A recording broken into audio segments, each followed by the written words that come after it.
Question number 1 देखिए जरा। Question number 1 हमारा क्या है, आपको क्वेश्चन नंबर 1 पहले एक बार पढ़ लीजिए।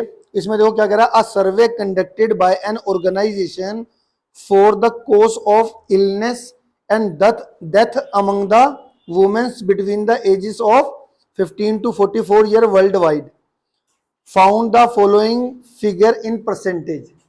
ठीक है, तो आपको ना ये गिवन डाटा दे रखा है। इस गिवन डाटा में आपको बता रखा है पूरा, ये एक टेबल गिवन है।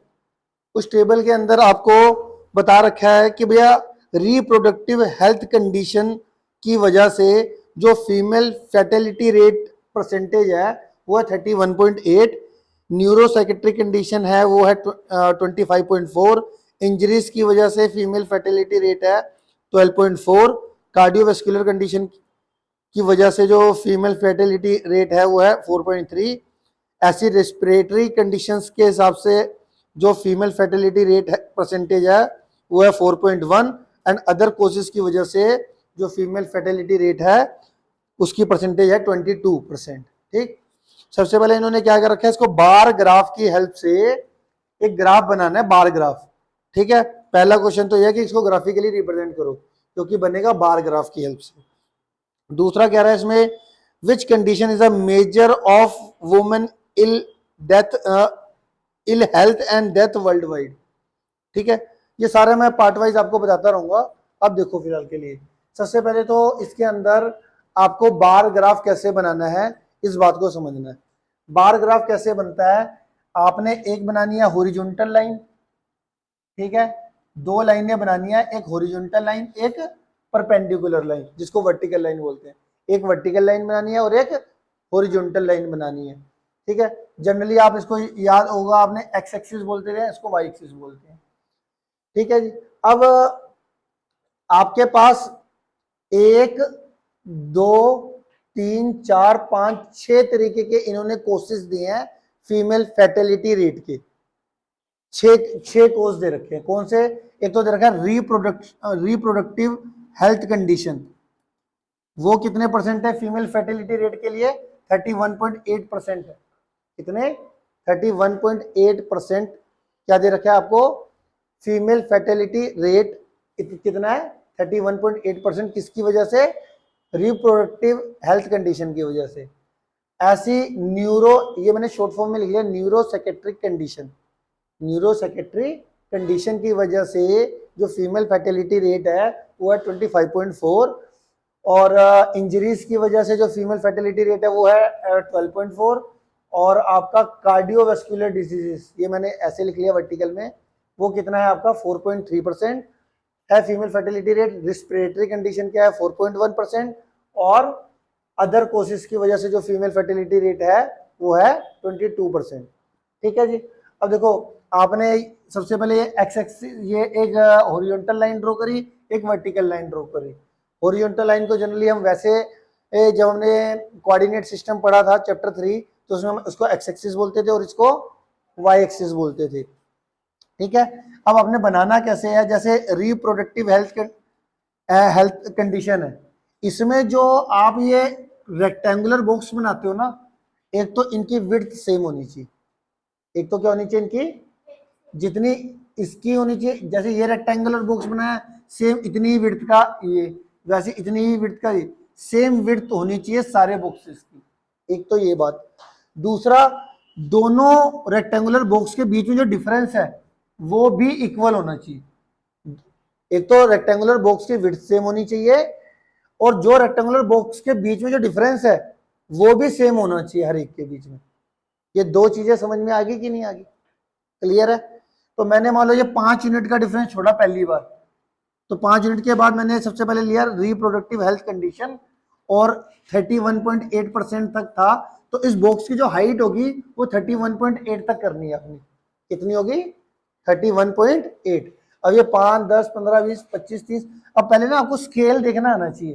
तो अगर आप एक बॉक्स 5 यूनिट का मानते हो तो इसके अंदर कितनी लाइनें होती है, एक बॉक्स के अंदर 10 लाइन्स होती है, तो 10 लाइन्स का मतलब आप 5 को 10 से डिवाइड करके आपका ना एक लाइन कितने यूनिट बढ़ रहा है वो आपको पता चल जाता है। जैसे मान लो देखो, ये एक लाइन 2 3 4 5 6 7 8 9 10 है ना। तो मैंने 5 को 10 से डिवाइड करा, मतलब 0.5 यूनिट पर लाइन बढ़ रहा है। देखो 0.5, फिर 1, फिर 1.5, 2, 2.5, 3, 3.5, 4, 4.5, 5। तो एक एक जो लाइन बढ़ रही है वो कितने कितने यूनिट बढ़ रही है, 0.5।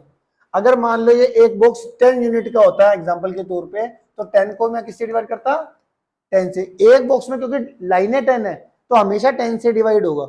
इससे आपको एक एक लाइन कितने यूनिट बढ़ रहा है वो पता चल जाता है। समझ में आया, ये पता लगना जरूरी है ग्राफ पेपर के जितने भी क्वेश्चन है। समझ में आ रहा है मैं क्या बोल रहा हूं। तो हमारे को ये पता चल गया भैया 5 यूनिट मैंने एक बॉक्स में लिया ना, तो एक एक लाइन कितने यूनिट बढ़ रही है, 5 डिवाइडेड बाय 10, 0.5। ठीक है, अब मुझे क्या करना है, 31.8% तक जाना है। 31.8 मतलब, और 31.8 हमारा क्या हुआ यहां पर, सबसे पहले ये लिखो इसको, फीमेल फर्टिलिटी रेट। ये आ गया हमारा female fertility rate in percentage, in percentage. X axis और वाई एक्सिस ये पूरा आपने लिखना है। ठीक है, ये हमारा क्या था, एक्स एक्सिस में एक कोजिस है, एक्स एक्सिस पे कोजिस लिखा मैंने, और वाई एक्सिस पे क्या लिखा, female fertility rate in percentage. ठीक है, क्लियर हो गया। आगे देखो, अब एक्स, सबसे पहले इस बात पे ध्यान देना है, एक्स एक्सिस और वाई एक्सिस के नीचे मेन चीज लिखनी है कॉस, और फीमेल फर्टिलिटी रेट के बीच में मैं ग्राफ बना रहा हूं। ठीक है, तो यहां पर मैंने अब 31.8 करना है। 31 तो ये रहा 31। अब देखो इससे मेरे को जो डिवाइड किया था, जो इससे अगले वाली लाइन होगी वो कितनी होगी, 30.5, और उससे अगली वाली लाइन, दूसरी लाइन 0.5 और बढ़ा दो, 30, 31 हो जाएगी। 30, 30.5, 31, फिर 31.5, और फिर 32। 32 और 31 कहीं पे भी पा देना, जैसे 1 2 3 4, ये 38 ये वाला आ जाए, 32 ये वाला आ जाएगा। ठीक है, बट इसके बीच में पा देना 32 और 31.8, 30.8 और 31 के बीच में। समझ में आ रहा है मेरे पास, ये 30 हो गया, ये 30 पहली लाइन होगी 30.5, फिर आ जाएगी 31, फिर 31.5, फिर 32। 32 से थोड़ा सा नीचे पा देना पॉइंट कर देना, इतनी ये हाइट देखो मैंने लगभग लिख दी अंदाजा। थोड़ा बहुत अगर बहुत माइनर सा डिफरेंस होगा तो टीचर इग्नोर कर सकता है।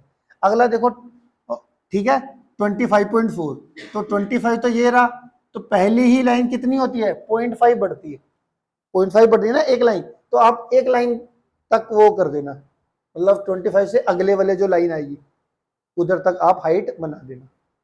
ठीक है, ऐसे ही हमारे पास इंजरीज में 12.4 है, 12 ये मेरा 10 है, 10 के बाद जो पहली लाइन होगी इसके अगली 10.5, फिर 11, फिर 11.5, फिर 12, फिर 12.5। 12.5 से थोड़ा सा माइनर सा नीचे करके 12.4 बन जाएगा। आगे बात समझ में, नियर बाय 4.3 है, ये अब 4.3 ये 5 है, तो हमारी शुरू से जीरो से स्टार्ट कर लो, 0.5, 1, 1.5, 2, 2.5, 3, 3.5, 4, 4 तक तो हो गया हमारा। अब 4.5 और 4 के बीच में अप्रोक्सीमेटली आप बना देना। ऐसे 4.1 का भी 0.5, 1, 1.5, 2, 2.5, 3, 3.5, 4, 4 और 4.5 के बीच में बना देना, नियर बाय 4 पे ही बना देना अप्रोक्सीमेट। 22 का कितना आएगा, 20 तो ये रहा, अब 22 कितना है, 1 2 3 4, 4 यूनिट ऊपर, 4 लाइनें और ऊपर है ना, 0.5 0.5 तो 2 यूनिट और ऊपर करने के लिए 4 लाइनें और ड्रॉ करनी, 4 लाइनें और ऊपर हाइट बना दी। अब ग्राफ पेपर पे आपको ज्यादा समझ में आएगा, यहाँ पे तो मेरे पास ग्राफ पेपर है नहीं, तो ग्राफ पेपर पे ज्यादा समझ में आना था। क्लियर है। एक तो ये आपको सबसे पहले जो सबसे पहला पार्ट था वो था आपको इंफॉर्मेशन को डायग्रामेटिकली शो करना, तो डायग्राम में शो करना आ गया।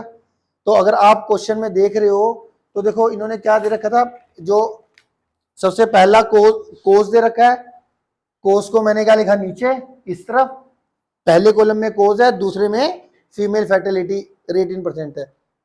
कोस को एक्स एक्सिस पे, फीमेल फर्टिलिटी को वाई एक्सिस पर। अच्छा, जो भी हमारा जैसे ये नंबरिंग में आते हैं, हमारे को ये स्केल लेने का एक तरीका पता होना चाहिए आपको। जैसे एक ऐसा एक बुक्स कितने यूनिट का लेना है, ये आपकी खुद की समझदारी है, जिससे कि इजीली मैं प्लॉट कर पाऊं हर नंबर को।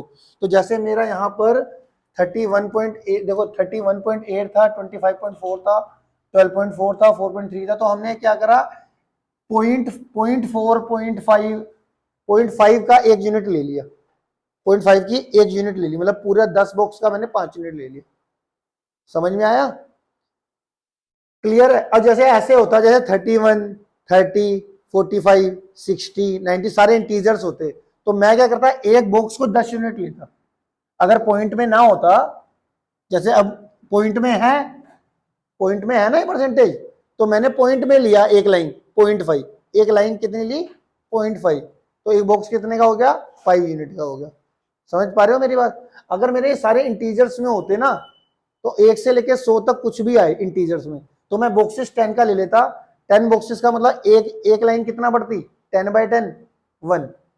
एक एक लाइन जो बढ़ती वो कितने यूनिट बढ़ रही, 1 यूनिट है ना। अगर एक बॉक्स में यहाँ पे 10 का लूं, तो 10 को 10 से डिवाइड करके ये एक लाइन कितनी 1 2 3 4 ऐसे बढ़ती ना 1 1 करके, है ना। आगे आपको समझ में कि नहीं? क्लियर है? तो ये हमारा क्वेश्चन नंबर 1 है। इसके बाद इनने पहले तो पूछ रखा है ग्राफिकली बता दो। दूसरा पॉइंट पूछ रहा है इसके अंदर, दूसरा कह रहा है इसके अंदर दूसरा पार्ट, ये हमारा पहला पार्ट था, ये हमारा पहला पार्ट हो गया। क्लियर है? अब आ जाते हैं जी दूसरे पार्ट पे। दूसरा पार्ट क्या कह रहा है, which condition is the major cause of women ill health and death world wide. Cause पूछ रहा है कौन सा सबसे खतरनाक है वुमेन के लिए, जिसमें उसको बीमारी हो रही है या उनको डेथ हो रही है। तो आपको पता है जिसकी सबसे ज्यादा परसेंटेज है वही आप रीजन दोगे, तो वो कौन सा है, रिप्रोडक्टिव हेल्थ कंडीशन। तो सेकेंड पार्ट का आंसर कितना आ जाएगा, रिप्रोडक्टिव हेल्थ कंडीशन,